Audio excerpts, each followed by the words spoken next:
Hello, hello, and welcome to my Sunday thought. It's been raining a great deal in London, and I'm reminded of my many, many adventures in the rain.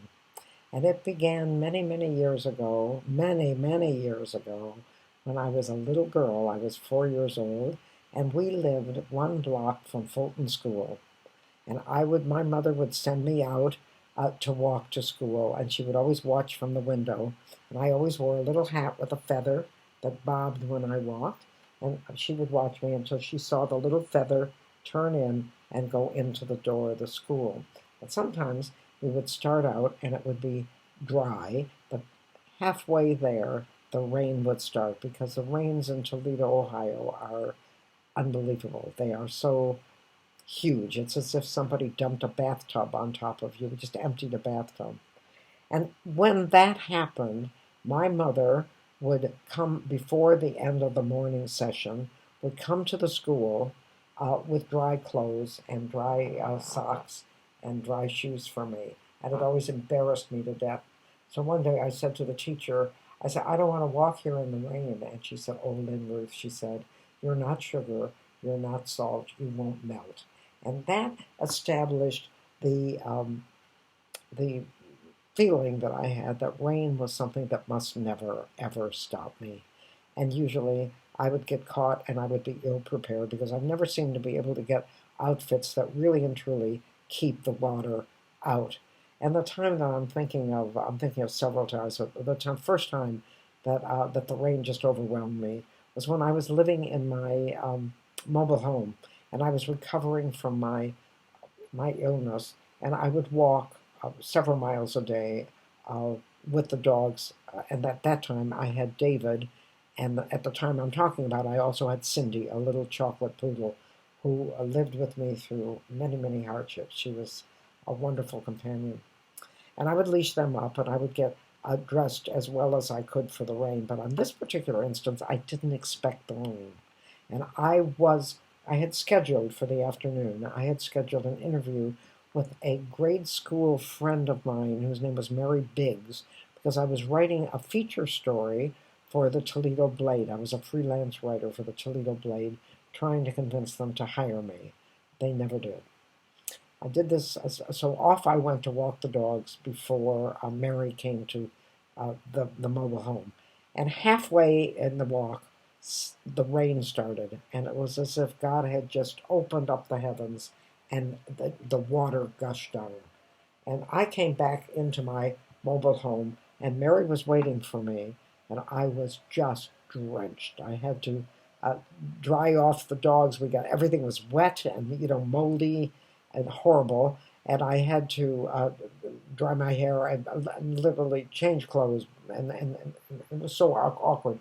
And I went back to interview Mary, whom I hadn't seen since we were 13, and I believe at that time I was 40. I was delighted to see her. And I said to her, why is it that God always rains on me? And she said, did you ever think that maybe God was raining on someone else and you walked out in it? So I kept that philosophy that I walked out when God was punishing someone else. And when I was in Texas, I lived in Wimberley, Texas, and I lived 9 miles from the center of town because I was babysitting a house where the two women that lived there were teaching in Austin, and I was babysitting the house. And I was 9 miles from the center of town, so every day I would take two walks. One walk away from town and one walk into town. On this particular day, I knew it was raining. It was coming down in torrents. Texas has rain that's almost as bad as Toledo. Not quite, but almost as bad. And so I put on several layers of clothes and a raincoat and a plastic coat above it, over it. And then I put a bandana around my head, then a rain hat. Then I leashed up the dogs, took out this huge umbrella, and off I went, this time walking away from town. And after I got about halfway, these walks were 6 to 8 miles anyway, the alternate walks. And when I got about, I would say maybe 3 miles, I realized I was not going to last much longer if I didn't find a way to relieve myself. So the roads in where I was living in Wimberley, the roads in Texas, were so narrow that you could barely get one car, and that one car on them. That was the main road. So that if another car came the other way, you had to pull off into the brush, into the forest. The side roads were so narrow you couldn't even get a bicycle on them. And as I was walking, I saw a little side road, took the dogs down the side road, and I saw a large tree and several bushes. And I thought, that's where I can go. So I tied the dogs' leashes to a branch. Then I stuck the umbrella in the ground. And then I began to try to get rid of some of these clothes so that I could do what I had to do. And it was not easy because I had about 7 layers on and all of it was getting soaking wet. But I finally got myself in a situation where I could begin to relieve myself. And as I let the stream go, a great big Cadillac pulled up to the side of the road, stopped right across from me, and a man leaned out. And, Texas, he said, "Howdy." He said, "Can I help you?" And of course, I couldn't stop what I was doing. And I was so embarrassed. And I said to him, "No, thank you. I'm fine." And he pulled away. And I finished what I was doing, got myself back together. Of course, we were all dripping wet. And it was a mess. And I finally got the dogs, unleashed the dogs, took the umbrella. And I thought, well, the good thing is I'll never see him again. The next day, I was walking into town. The sun was out. And the dogs and I were trotting along on the main road when this same car came right up at me. And as I stepped aside to let him pass, he waved, "Hello, hello." So I thought, if I actually see him face to face out of the car, I will probably go into the fetal position and die of embarrassment. But I never did. The next time, well, there were many other times, but the next time that it was memorable was when I moved to Redwood City. I was in Redwood City, and at that time I still had Cindy. Um, I had a little mutt named Molly, whom I've gotten in Oklahoma City, and David had run away, but I had Jake, and this time the California rains, and this was such a rainy season. It had been raining nonstop from the beginning of January, and this was the end of February. Everything in the house was moldy, everything stunk. It was awful, and I decided that I'm not taking these dogs out in the rain without some protection. So I went to their charity store. It was called Gemco's, and I bought the dogs all in raincoats, which was not a good decision.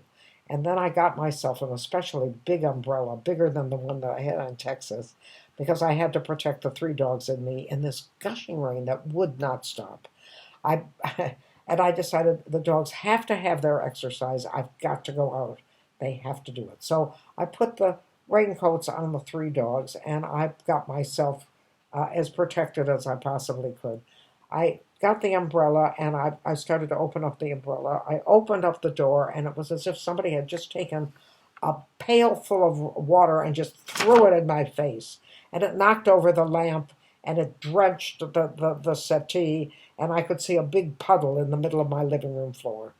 But my dogs needed their exercise. So I turned to the dogs and I said, "Off we go."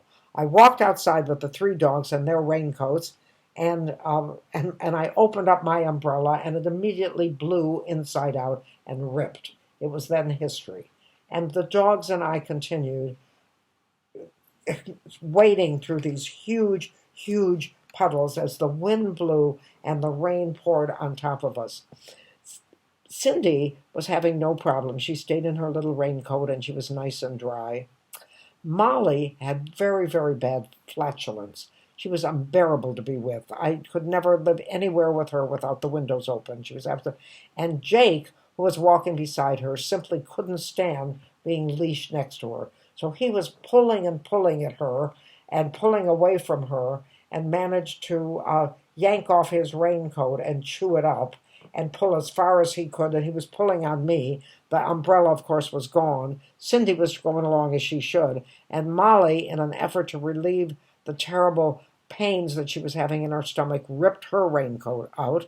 And by the time I got home, we were drenched little puddles. And as I walked the dogs into the house and waded through the puddles that were in my living room, I said to them, "Never again. Never again. From now on, when it rains like that, we will stay inside." And for the next rainstorm, the dogs looked at me and I looked at the dogs and I said, "No." I put California Dreaming on the stereo, and instead of walking, we danced. We danced because it was good exercise.